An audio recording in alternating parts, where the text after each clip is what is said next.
नमस्कार विद्यार्थी मित्रांनो, मी प्राध्यापक बदाने. मी तुम्हाला यावर्षी जो कोर्स शिकवणार आहे त्याचं नाव physical and inorganic chemistry. Physical आणि इनऑर्गॅनिक केमिस्ट्री असा 2 पार्ट असलेला हा विषय तुम्हाला मी शिकवणार आहे. त्याच्यातला पहिला पार्ट जो आहे तो फिजिकल केमिस्ट्री. आता फिजिकल आणि इनऑर्गॅनिक केमिस्ट्री हा जो विषय आहे तुम्हाला परीक्षेसाठी हा टोटल 100 मार्काचा विषय असणार आहे पहिल्या सेमिस्टरसाठी. हे 100 मार्क्स जे आहेत तुम्हाला त्याच्यामध्ये पैकी 60 मार्क जे आहेत ते विद्यापीठाच्या परीक्षे थ्रू तुम्हाला मिळणार आहेत आणि 40 मार्क जे उरलेले ते इंटरनल ज्या परीक्षा होतात त्यांच्या मार्फत होणार आहे. ते तुम्हाला 40 मार्क इंटरनलचे मिळतील. आता हे 40 मार्क्स ऑनलाईन परीक्षा होणार असल्यामुळे डिस्ट्रीब्युशन असं आहे, 20 मार्काची एक टेस्ट आणि दुसरी टेस्ट देखील 20 मार्काची असा आपण अभ्यासक्रम आपल्याला असणार आहे. तो दृष्टिकोन तुम्ही डोळ्यात ठेवायचा आणि त्या दृष्टीने तुम्ही अभ्यास करायचा आहे. सो रादर वेस्टिंग टाईम, आपल्याला आधीच उशीर झालेला आहे त्यामुळे rather wasting time in discussion, let us start with the new chapter. Physical केमिस्ट्रीचं जे चॅप्टर आहे पहिले चॅप्टर तुम्हाला इलेक्ट्रोलायटिक कंडक्टन्स. इलेक्ट्रोलायटिक कंडक्टन्स जे आहे ते तुम्हाला आता कंडक्टर म्हणजे काय त्याच्यासाठी आपल्याला आधी समजून घेतलं पाहिजे. तर आपल्याला हे कंडक्टर काय असतं, हे कंडक्टर म्हणजे काय की एखाद्या सबस्टन्समधनं जर आपण इलेक्ट्रिक करंट पास केलं तर त्याच्यामधनं पास होतं. याचाच अर्थ तो सबस्टन्स जो आहे तो कंडक्टर आहे. आणि फॉर एक्झाम्पल कॉपर वायर आहे, त्याच्यातनं जर आपण इलेक्ट्रिसिटी पास केली तर ती पास होतं, त्याला आपण म्हणतो कंडक्टर असं म्हणतो. किंवा सोडियम क्लोराईडचं सोल्युशन आपण बनवलं पाण्यामध्ये आणि त्याच्यात 2 इलेक्ट्रोड टाकले, अॅनोड आणि कॅथोड, आणि त्याच्यातनं करंट पास केलं तर करंट पास होतं. याचा अर्थ sodium chloride, aqueous sodium chloride काय आहे, कंडक्टर आहे. आणि दुसरं असतं नॉन कंडक्टर. नॉन कंडक्टर म्हणजे काय, substance which do not carry the current, त्याला आपण म्हणतो कंडक्टर असं आपण म्हणतो. त्याचं example, favourite example you are quite familiar with wood, लाकडातनं करंट पास होत नाही, त्याला आपण काय म्हणतो नॉन कंडक्टर. जसं रबर आहे, रबरमधनं देखील करंट पास होत नाही, so that is non conductor.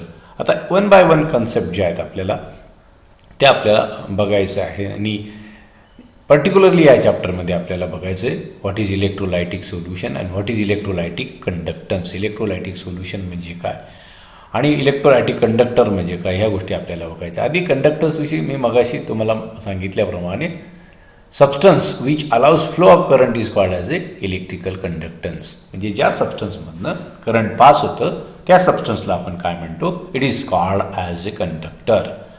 म्हणजेच कॉपर वायर किंवा ॲल्युमिनियम वायर आपण जर घेतली तर त्याच्यामधनं, मेटल वायर जर घेतली तर त्याच्यामधनं करंट पास होतो, so that is called as A electrical conductor. त्याच्यात इलेक्ट्रिसिटी पास होते, that's called as A electrical conductor. आता हे इलेक्ट्रिकल कंडक्टर जे आहेत they are of the 2 types, ते 2 प्रकारचे आहेत. पहिला त्याच्यामध्ये मेटॅलिक ऑर इलेक्ट्रॉनिक कंडक्टर. ते मेटॅलिक कंडक्टर किंवा त्याला दुसरं नाव आहे इलेक्ट्रॉनिक कंडक्टर. आता मेटॅलिक कंडक्टर किंवा इलेक्ट्रॉनिक कंडक्टरचं काय, व्हॉट इज द स्पेसिफिक और कॅरेक्टरिस्टिक ऑफ दिस कंडक्टर. तर mean metallic conductor the current flows due to the movement of the free electrons from a point of higher potential to a point of lower potential without producing chemical change. म्हणजे metallic कंडक्टरमधनं काय होतं, current flow होतो. Current flow होतो पण तो कशामुळे होतो, त्या मेटल्समध्ये जे काही फ्री इलेक्ट्रॉन्स असतात, फ्री असलेले इलेक्ट्रॉन्स, त्यांचं काय होतं, ते फ्री इलेक्ट्रॉन्स जे आहेत त्यांचा मूवमेंट होते. कशी मूवमेंट होते, higher potential to lower potential. जास्त पोटेन्शियल असलेल्या भागाकडून लोअर पोटेन्शियल असलेल्या भागापर्यंत काय होते, त्याचा फ्लो होतो. आणि त्याचे हे फ्लो होत असताना from higher potential to lower potential हा फ्लो होत असताना त्या कंडक्टरमध्ये केमिकल चेंज होत नाही, कुठलाही बदल होत नाही. कॉपर किंवा ॲल्युमिनियम वायरमधनं करंट पास झालं तर कॉपर वायरमध्ये काही बदल होत नाही आणि ॲल्युमिनियम वायरमध्ये देखील काही बदल होत नाही. त्यामुळे त्यांचं एक्झाम्पल मग दिलेलं आहे मेटॅलिक कंडक्टरचं. कॉपर आणि ॲल्युमिनियम किंवा मेटल्स जेवढे आहेत, metals are conductor. Iron wire जरी घेतली ती सुद्धा कंडक्टर आहे. मोल्टन मेटल्स, काही मेटल्स हायर टेम्परेचरला मेल्ट होतात ते देखील कंडक्टर्स आहेत. काही सॉलिड साल्ट्स आहेत, कॉपर सल्फाईड आहे, कॅडमियम सल्फाइड आहे ते काय कंडक्टर आहेत. हा झाला इलेक्ट्रोलायटिक कंडक्टर किंवा मेटॅलिक कंडक्टर. दुसरा आहे त्याच्यामध्ये electrolytic conductors. What are electrolytic conductors? The electrolytic conductors current flows due to the movement of ions and produces chemical change at the electrodes. म्हणजे इलेक्ट्रोलायटिक कंडक्टर्समधनं काय होतं, याच्यामधनं करंट फ्लो होतो, पण ते कशामुळे होतं? मूवमेंट ऑफ आयन्स, म्हणजे कटायन किंवा आनायन हे यांची मूवमेंट होते आणि मूवमेंट झाल्यामुळे त्याच्यामध्ये काय होतं, केमिकल चेंजेस होतात. आणि ते केमिकल चेंजेस कुठे होतात? जे इलेक्ट्रोड असतात त्यांच्यामध्ये होतं. त्या कंडक्टरला आपण काय म्हणतो? Electrolytic conductor. याचं एक्झाम्पल काय मग? Aqueous solution of acids, bases, salt and molten salt. आता आपल्याला फेवरेट एक्झाम्पल मी मगाशी सांगितल्याप्रमाणे इलेक्ट्रोलायटिक कंडक्टरचं एक्झाम्पल काय? When we dissolve sodium chloride in water.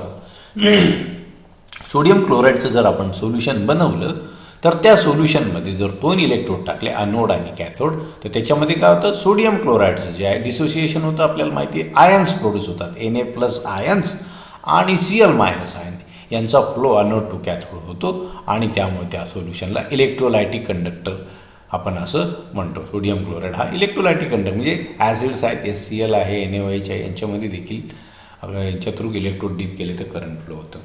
आता हे जे काही करंट फ्लो होतं कुठल्याही कंडक्टरमध्ये, ते कशाने होतं आपल्याला, तुम्हाला काही 11वी-12वीला सगळं झालेलं आहे. ते ओम्स लॉ नुसार आपल्याला होतं. ओम्स लॉ काय आहे मग? What is Ohm's law?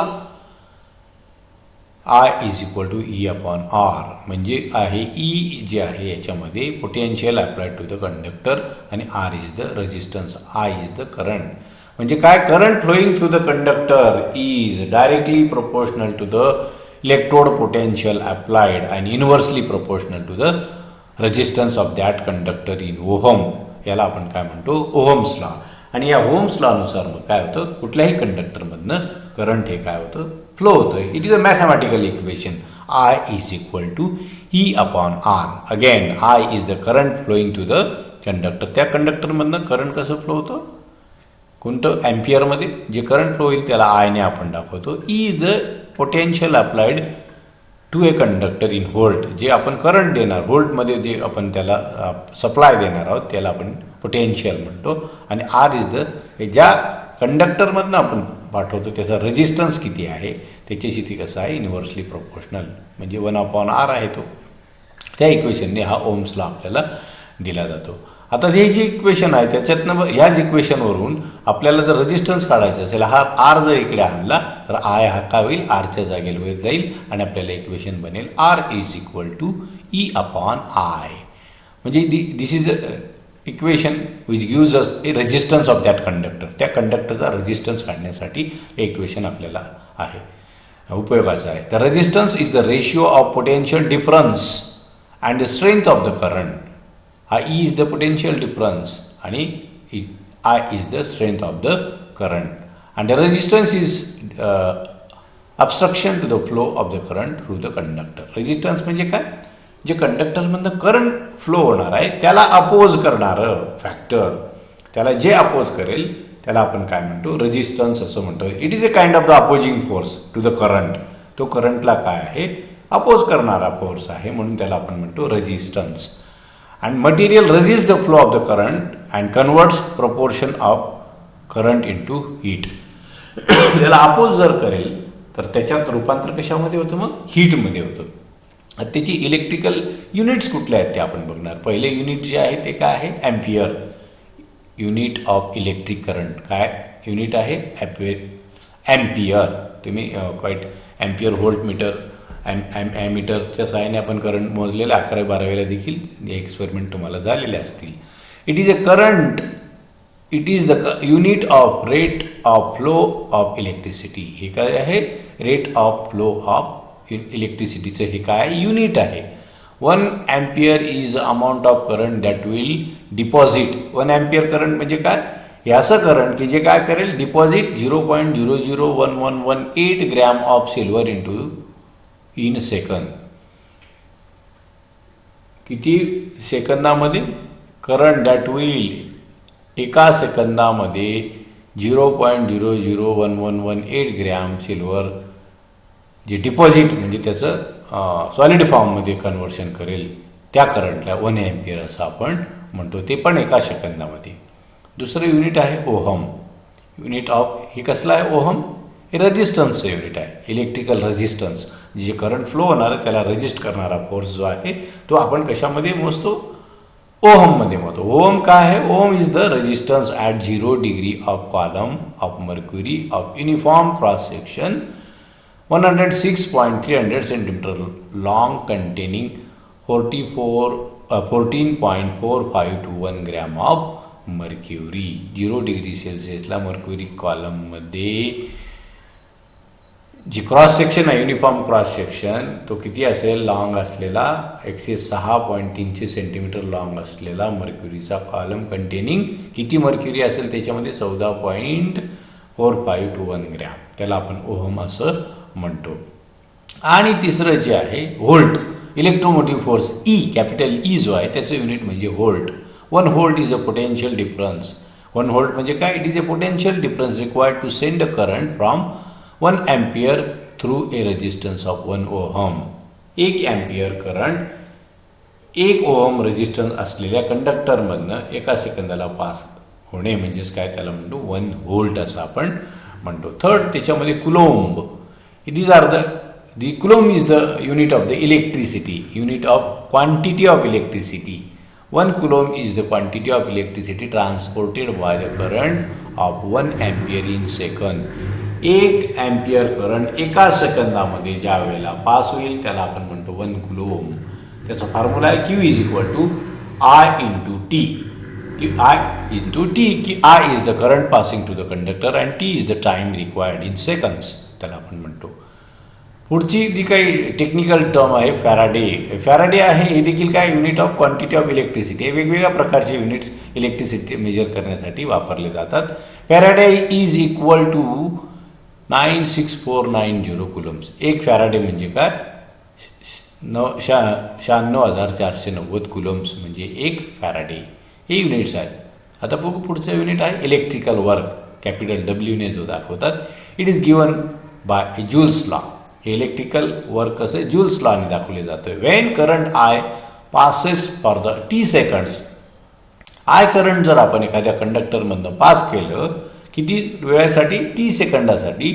Through the resistance across which A potential drop is E. एखाद्या त्याला काहीतरी एक रेजिस्टन्स असेल आणि पोटेन्शियल ड्रॉप किती आहे त्याचा E. The electrical work is given by. त्यावेळेला इलेक्ट्रिकल वर्क कसं दिलं जातं? W is equal to EIT. W is equal to EIT. याच्यामध्ये ई काय आहे? E is the potential drop, I is the current आणि टी इज द टाइम. पण आपल्याला माहिती आहे क्यू इज इक्वल टू काय? IT. मग हा IT जो आहे याच्यामधला IT याला आपण क्यूने रिप्लेस केला म्हणजे IT is equal to Q. त्यामुळे डब्ल्यू इज इक्वल टू काय होईल मग? EQ. This is a equation for electrical work. ज्या वेळेला आय करंट आपण टी सेकंदामध्ये ई पोटेन्शियल ड्रॉप असलेल्या कंडक्टरमधनं पास करू त्यावेळेला. पुढची टर्म जी आहे त्याच्यामध्ये joule. Unit of the work आहे. हे जूल हे वर्क दाखवण्यासाठी वापरलं जातं. 1 joule is a amount of work perform by the current of 1 ampere flowing for 1 second under the potential drop of 1 volt. 1 joule current काय आहे? हे करंट 1 एम्पियर करंट आहे. कशामधनं पास होते? फ्लोईंग फ्रॉम 1 सेकंड एका सेकंदाला. आणि त्यावेळेला पोटेन्शियल ड्रॉप किती होतो? 1 व्होल्ट. त्यावेळेला जे काही अमाऊंट ऑफ वर्क असेल त्याला आपण म्हणतो जूलमध्ये ते मोजलं जातं. 1 जूल इज इक्वल टू काय? 10⁷ हर्ट्झ किंवा 0.2390 कॅलरी एवढी एनर्जी त्यावेळेला आपल्याला मिळते जेव्हा 1 जूल करंट पास होईल त्यावेळेला. अशा प्रकारे पुढचं आहे पॉवर P. हे all these are the technical terms आपल्याला ते ह्या चॅप्टरमध्ये उपयोगाला आणि किंवा वेगवेगळ्या फिजिकल पॅरामीटर्स मेजर करण्यासाठी वापरले जातात. या पॉवर कॅपिटल P ने दाखवलं जातं. हे काय मग? It is the rate at which work is being done by the electric current. एक इलेक्ट्रिक करंटने किती वर्क केलं ते कशामध्ये मोजतो आपण? पॉवर. आणि त्याचा फॉर्म्युला आहे P is equal to EI. E is the electrical potential आणि I is the current. So P is equal to EQ upon T. आता याच्यामध्ये पुन्हा याच्यात किमती टाकलेल्या आहे. E आपल्याला माहिती आहे, E वरती आपण कॅल्क्युलेट केलं तर हा E जो आहे कॅल्क्युलेट करायचा असेल तर R इंटू I बरोबर E. तर तेच आपण इथं फॉर्म्युल्यामध्ये टाकलं, तो फॉर्म्युला आपल्याला मिळतो P is equal to EQ upon T. पुढचा आहे watt, unit of power. 1 watt is work perform at rate of 1 joule per second. 1 joule per सेकंदने जे वर्क केलं जाईल ते कशामध्ये मोजलं जातं? वॅटने मोजलं जातं. हा देखील पॉवरचं युनिट आहे. आणि 1 किलोवॅट म्हणजे काय? 1000 वॅट. 1 किलोवॅट म्हणजे 1000 किलोवॅट. आता आपण पुढचा भाग बघणार आहोत. आपण कंडक्टर पाहिला, आता बघणार आहोत आपण इलेक्ट्रोलायटिक कंडक्टर. आता इलेक्ट्रोलायटिक कंडक्टर काय? Consider a cell. Electrolytic conductor कसा असतो? मगाशी सांगितल्याप्रमाणे as I told you that considering the cell consists of 2 platinum metals A and B called electrodes. A आणि B काय? 2 इलेक्ट्रोड्स आहेत dipping into the aqueous solution of electrolyte. हे solution जे आहे हे कसलं सोल्युशन आहे? इलेक्ट्रोलाइट. इलेक्ट्रोलाइट म्हणजे काय की असं सबस्टन्स असतो की ज्याच्यामध्ये काय होतं? कटायन आयनांचा फ्लो होतो. केव्हा? When we pass the current. त्याला म्हणतो इलेक्ट्रोलाइट. मग इथे इलेक्ट्रोलायटिक सोल्युशन कुठलं घेतलेलं आहे? KCl हे सोल्युशन घेतलेलं आहे. KCl solution is electrolytic solution. कारण KCl मध्ये काय असतं? हे जे KCl आहे याच्यामध्ये K+ आणि Cl- आयन्स असतात. K+ म्हणजे कटायन आणि Cl- म्हणजे काय असतात? अनायन असलेलं ॲक्वेस सोल्युशन पाण्यामध्ये जर डिझॉल्व केलं तर त्याचे आयनायझेशन होतं किंवा डिसोसिएशन होतं. K+ आणि म्हणजे कटायन आणि अनायन त्याचे तयार होतात. आणि अशा याच्यामध्ये जर आपण कॅथोड आणि अनोड हे 2 प्लॅटिनम मेटल्स आहेत A आणि B, 2 प्लॅटिनम मेटल्स रॉड्स आहेत ते आपण जर डिप केले तर एक असतो कटायन आणि एक असतो अनायन. एका जो निगेटिव्हली चार्ज असतो त्याला आपण म्हणतो कॅथोड. हा A जो आहे तो कॅथोड आहे, तो निगेटिव्हली चार्ज आहे. आणि अनोड आहे पॉझिटिव्हली चार्ज आहे, त्याला आपण म्हणतो अनोड, पॉझिटिव्हली चार्ज अनोड. आणि त्याला आपण बॅटरी जोडलेली आहे. आपण जेव्हा याच्यातनं करंट पास करू बॅटरीमधनं, ही बॅटरी आहे, या बॅटरीमधनं जर करंट पास करू त्यावेळेला करंटचा फ्लो होईल अनोड टू कॅथोड. काय होईल? हे करंट जे आहे इलेक्ट्रॉनचा फ्लो होईल, anode to cathode current pass होईल. त्यावेळेला इलेक्ट्रोलायटिक सोल्युशनमध्ये असलेले कटायन आणि अनायन K+ आणि Cl-. K+ म्हणजे कटायन, Cl- म्हणजे अनायन. जे निगेटिव्हली चार्ज अनायन्स असतील ते पुढे जातील मग अनोडवर, कारण तो पॉझिटिव्हली चार्ज असतो. आणि कटायन जे आहेत पॉझिटिव्हली चार्ज ते पुढे जातील अनोडवर. So this is the electrolytic conductor. This is the schematic diagram आहे. Electrolytic conduction of electric current कसं कंडक्ट केलं जातं त्याच्यानुसार हे आहे. आणि हे करंट आपल्याला असं कंटिन्युअसली फ्लो होतो. आता 2 electrodes are connected to the source EMF बॅटरीला. आणि the electrode A is connected to the negative pole of the battery. हा जो आहे कॅथोड हा इलेक्ट्रिक पोल निगेटिव्हला जोडलेला आहे, अनोड हा पॉझिटिव्ह पोलला. ते मगाशी सांगितल्याप्रमाणे व्हेरी सेम पार्ट. आणि the flow of current is the flow of electrons. इलेक्ट्रॉनचा फ्लो म्हणजे काय? करंटचा फ्लो म्हणतो आपण त्याला. The electrons from battery enter the cell through the electrode A. इकडनं ते एंटर होतील आणि leaves the battery and leaves through the B. आणि ते B मधनं बाहेर पडतात. फ्लो कसा आहे करंटचा? इलेक्ट्रॉनचा फ्लो असा आहे, इकडून येतो बॅटरीमधनं to the anode through the solution to the cathode, असा हा त्याचा फ्लो असतो. Potassium chloride dissociates forming K+. मगाशी सांगितलं K+ आणि Cl- पोटॅशियम क्लोराईड आयन्स तयार होतात वॉटरमध्ये डिसोसिएशन होऊन. आणि वॉटरचं पण काय? H+ ion OH- ion water auto dissociation होतं K+ आयन. आणि the solution contains positively charge K+ आणि H+ आयन कटायन्स आहेत. अँड निगेटिव्हली चार्ज काय त्याच्यामध्ये Cl- आणि OH- ion. Wien current pass, ज्यावेळेला आपण याच्यातनं करंट पास करतो त्यावेळेला काय होतं? मग through the solution cation moves towards the anode A. हे कटायन जे असतं पॉझिटिव्ह चार्ज म्हणजे H+ आयन आणि K+ आयन इकडे जातील. Cl- आयन OH- आयन हे काय जातील? अनोडकडे ट्रॅव्हल करतात अशा प्रकारे. आणि आपल्याला मग काय होतं? A anion towards B and the cation H+ combines with the electrode at the cathode and forms atomic hydrogen. आता हायड्रोजनचा फ्लो जेव्हा कॅथोडकडे होतो, 2 hydrogen atom combine to give gaseous hydrogen molecule which express from the cathode.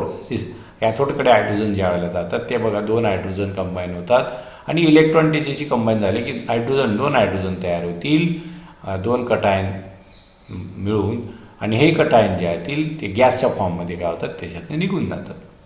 This is the chemical reaction takes place at the cathode. कॅथोडवर होणारी ही reaction आहे. The chloride ions at the anode are converted to the chloride atoms.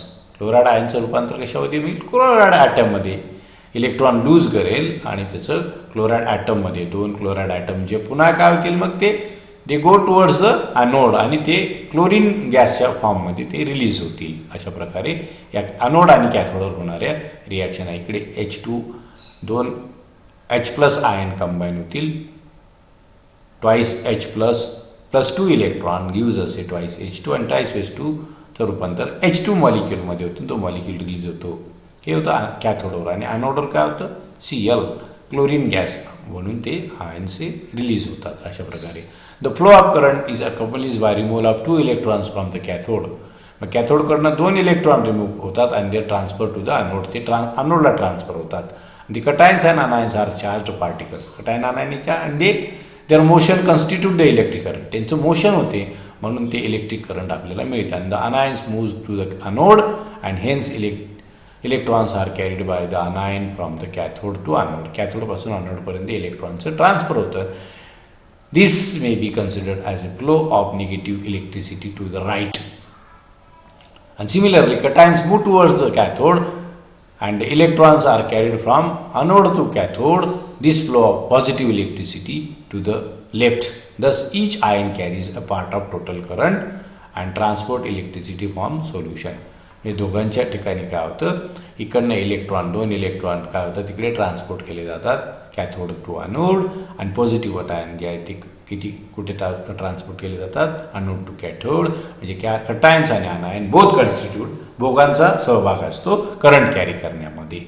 अशा प्रकारे आपल्याला हा electrolytic आपण एक सेल पाहिला आणि त्याचं कसं how the current flows to the conductor हे आपण पाहिलेलं इन व्हेरी सिम्पल लँग्वेज. आता आपल्याला बघायचं what is electrolytic conductance. Electrolytic conductance जे आहे it obeys Ohm's law. Ohm's law obey करतं. कुठल्याही कंडक्टरमध्ये करंट फ्लो होतं. It is according to the Ohm's law. Current flowing to the conductor is directly proportional to the electrode potential and resistance of that conductor. आपल्याला Ohm's law माहिती आहे. आता याच्यानुसार मग आपल्याला the resistance of the conductor can be determined using this law. या electrolytic कंडक्टरने ohms लॉने resistance आपण वरती मगाशी पाहिलं कसं कॅल्क्युलेट केलं जातं. However instead of resistance it is express in terms of the conductance. रेजिस्टन्सच्या स्वरूपामध्ये एक्सप्रेस न करता कंडक्टन्सच्या स्वरूपामध्ये एक्सप्लेन केलं जातं. आणि कंडक्टन्स म्हणजे काय? It is a reciprocal of resistance. Conductance म्हणजे काय? रेसिप्रोकल ऑफ म्हणजे रेजिस्टन्सच्या विरुद्ध काय आहे? कंडक्टन्स. आपण बघूया ते टर्म्स कशा आहेत त्याला. पहिलं जो आहे स्पेसिफिक रेजिस्टन्स किंवा resistivity. Resistance of the uniform conductor varies directly as its length and inversely to its area of cross section. म्हणजे एखाद्या कंडक्टरचा रेजिस्टन्स कसा असतो? हा रेजिस्टन्स जो आहे directly proportional to the length. म्हणजे वायरची लांबी वाढवली किंवा कंडक्टरची लांबी वाढवली रेजिस्टन्स वाढतो. आणि त्याच्यात इन्व्हर्सली प्रोपोर्शनल टू काय? त्याचा एरिया. म्हणजे वायरची जाडी वाढवली तर रेजिस्टन्स कमी होतो आणि जाडी कमी केली तर रेजिस्टन्स वाढतो. तो आपल्याला फॉर्म्युला दिला बघा. Resistance R is directly proportional to L upon A. L काय आहे? लेंथ ऑफ द कंडक्टर आणि A is the cross sectional area of the wire. म्हणजे रेजिस्टन्स कसा असतो? जेवढं रेजिस्टन्स लांबी जास्त डायरेक्टली प्रोपोर्शनल म्हणजे लांबी जास्त रेजिस्टन्स जास्त.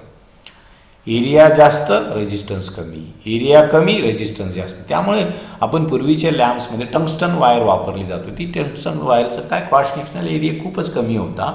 त्यामुळे रेजिस्टन्स त्याचा कसा असायचा? जेवढा एरिया कमी तेवढा रेजिस्टन्स जास्त असतो आणि त्यामुळे त्याचं कन्व्हर्शन कशामध्ये व्हायचं? हीटमध्ये.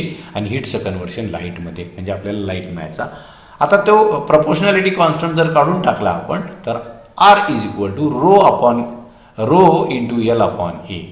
आपण हा प्रोपोर्शनॅलिटी कॉन्स्टंट काढला त्याच्यामुळे इथे काय आला? हा rho is the proportionality constant. त्याला काय म्हणतो आपण?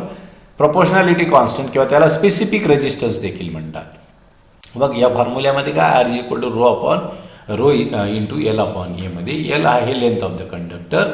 ए is the area of cross section in centimetre स्क्वेअरमध्ये त्या वायरचा एरिया क्रॉस सेक्शनल एरिया. आणि रो काय आहे त्याच्यामध्ये? Proportionality constant. So the specific resistance is the characteristic of each conductor and is given by. मग स्पेसिफिक रेजिस्टन्स हा कंडक्टरचा कॅरेक्टरिस्टिक असतो, म्हणजे प्रत्येक कंडक्शनचा स्पेसिफिक कंडक्टरचा, की जो सबस्टन्स इलेक्ट्रिसिटी कंडक्ट करणार आहे त्याचा प्रत्येकाचा रेजिस्टन्स हा वेगळा असतो, त्याला आपण स्पेसिफिक रेजिस्टन्स म्हणतो. तो आपण या फॉर्म्युल्याला कन्वर्ट केला. आता रो इकडे घेतला, आता आर काय जाईल या बाजूला आला, फक्त फॉर्म्युला तसा लिहिलेला आहे. टर्म उलट झाल्या टर्म, कारण काय रो आपण किंवा मग आपण रो इथंच ठेवला, एल अपॉन ए इकडे नेलं ते इकडे गुणीला इकडे जाताना भागीला होईल, म्हणजे ए अपॉन एल होईल, म्हणजे A upon L into R into A upon L हा फॉर्म्युला झाला बघा. Rho is equal to R into A upon L. Specific in terms of specific resistance, each conductor is given by rho specific resistance.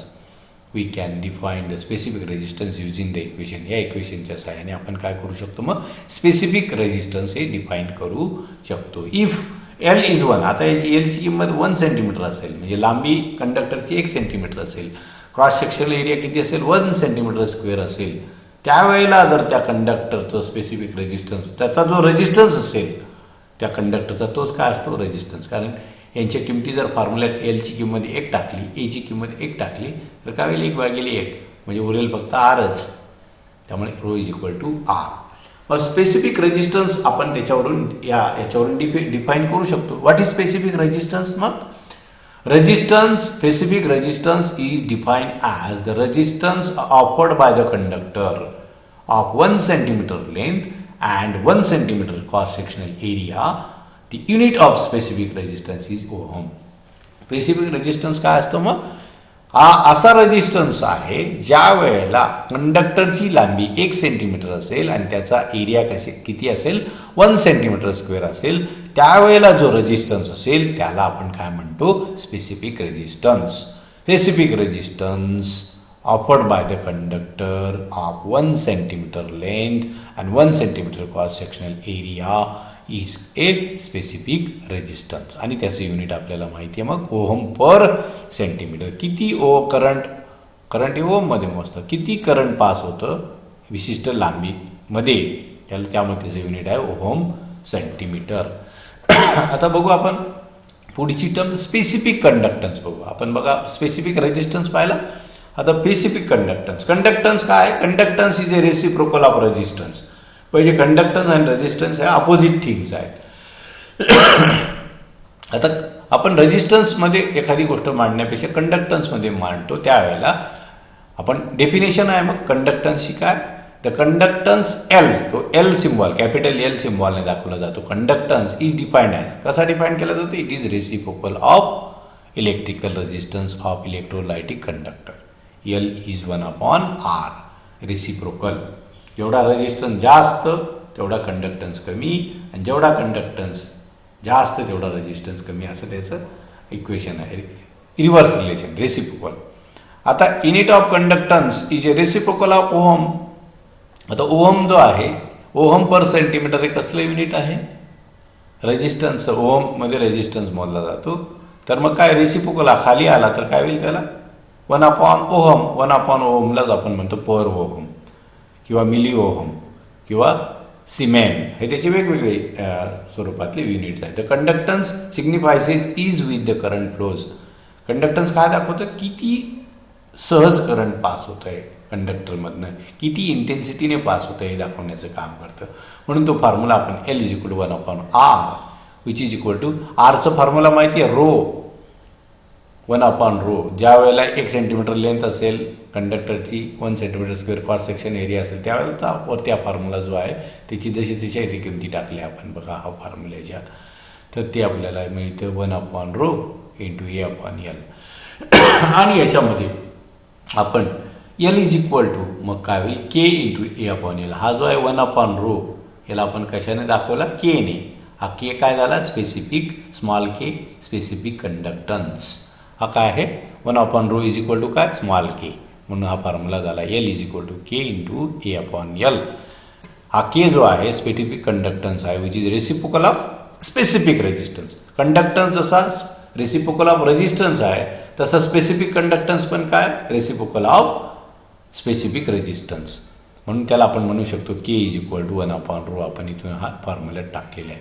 पण ज्या वेळेला A ची किंमत 1 cm² असेल म्हणजे एरिया क्रॉस सेक्शन हा 1 सेंटीमीटर असेल कंडक्टरचा, त्या कंडक्टरची लांबी 1 सेंटीमीटर असेल, त्यावेळेला हे जे इक्वेशन आहे आता वरचं L =